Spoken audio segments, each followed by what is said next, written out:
Sjećate se naših Marića? Sretno zaljubljenih i spremnih za zajednički život? Ajde da se malo bolje upoznamo sa njima i zavirimo u njihovu svakodnevnicu.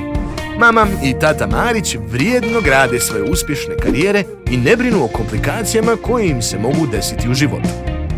Bezbrižnost i radost ispunjava njihov život, jer znaju da za svaku nepredvidljivu situaciju imaju policu životnog osiguranja koja im čuva leđa. Njihovi godišnji odmori su bezbrižniji, a snovi ljepši i mirniji. A za slučaj da veće komplikacije i ne bude, i dalje dobivaju svoj uplaćivani novac i dobit za sve što požele. Školovanje djece, putovanja i bezbrižnu penziju.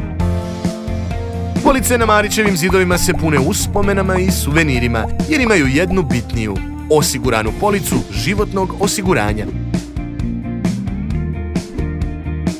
Marići su sigurni, a vi